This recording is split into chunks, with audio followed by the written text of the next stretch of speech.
কালিহাতীতে পূর্ব শত্রুতার জেরে প্রবাসীর ঘরে আগুন দেওয়ার অভিযোগ। টাঙ্গাইলের কালিহাতী উপজেলায় নাগবাড়ি ইউনিয়নের কুমড়াবাড়ি গ্রামে পূর্ব শত্রুতার জেরে এক সৌদি প্রবাসীর বসতঘরে আগুন দেওয়ার অভিযোগ উঠেছে। এই ঘটনায় ঘরের আসবাবপত্র, স্বর্ণালংকার, ফ্রিজ সহ প্রায় 15 লাখ টাকার ক্ষয়ক্ষতি হয়েছে বলে দাবি করেছেন ভুক্তভোগী পরিবার। কারেন্টের সুইচ সব বন্ধ করে দিয়েছি, তালা দিয়েছি। আমি গ্যাস আসাল না, গ্যাসের বোতল শেষ, গ্যাস শেষ হয়ে গেছে গা, কিছুই গ্যাস আসাল না। পরে হলো আমি তুইয়া গেছি, রাত্রে আমারে ফোন দিছে যে সব আগুন ধরছে, সব কিছু শেষ। আরে আমার মামা তো ভাই কোনো ঝামেলা আছে, কয়েকবার আমার কইটা দিব, ভাঙ্গা দিব, গ্রাম থেকে দৌড়াই দিব, এরকম কথা কইছে। আগর শয়ন চাই মরা করে তখন আমি থানায় অভিযোগ করছিলাম। আমাদের তখন ই করছাল যে 1 বছর প্রায় এই দিন এই ঝামেলা হয়েছিল, তখন আমি অভিযোগ করছিলাম। আমি যে কষ্ট করে তিলে তিলে জিনিস গুনা করছিলাম, আমার 10-15 লাখ টাকার জিনিস সব আমার শেষ কইরে, কিচ্ছু নাই। ঘরে স্বর্ণ মন আসাল, রূপা আসাল, সব শেষ, কিচ্ছু নাই।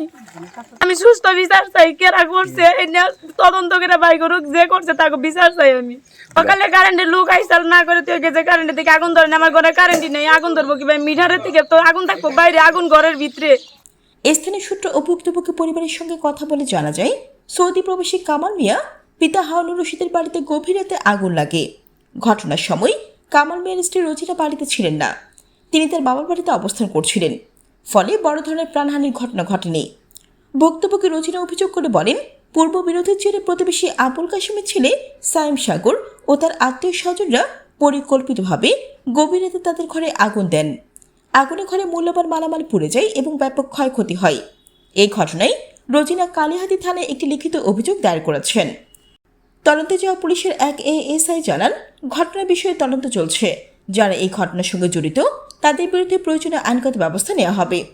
এদিকে আশেপাশের কয়েকজন বাসিন্দা নাম প্রকাশ না করার শর্তে জানান, অভিযুক্ত পরিবারের সঙ্গে ভুক্তভোগীদের দীর্ঘদিন ধরে বিরোধ চলে আসছিল। এর আগেও রজনীকে বিভিন্ন সময় হুমকি ধুমকি দেওয়া হয়েছে বলেও তারা দাবি করেন। ঘটনাটি এলাকায় চাঞ্চল্য সৃষ্টি করেছে। স্থানীয়রা দ্রুত সুষ্ঠু তদন্ত ও দোষীদের আইনের আওতায় আনার দাবি জানিয়েছেন। আগুন একটা 1.5 ডিগ্রি বুধে ধরছে, 3টার সময় মানে বৃষ্টি এলো না, বড় বৃষ্টি রে, সেই সময় আগুন না থামছে। যে থাকে হ্যাঁ আবার বাসের বাড়ি গেছি, বাহির বাড়ি। হ্যাঁ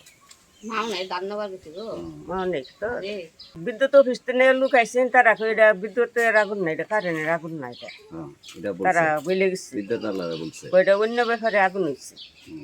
তো না আমরা তাই বিশ্বাস দেয়, আমরা তার দেহ নাই তো।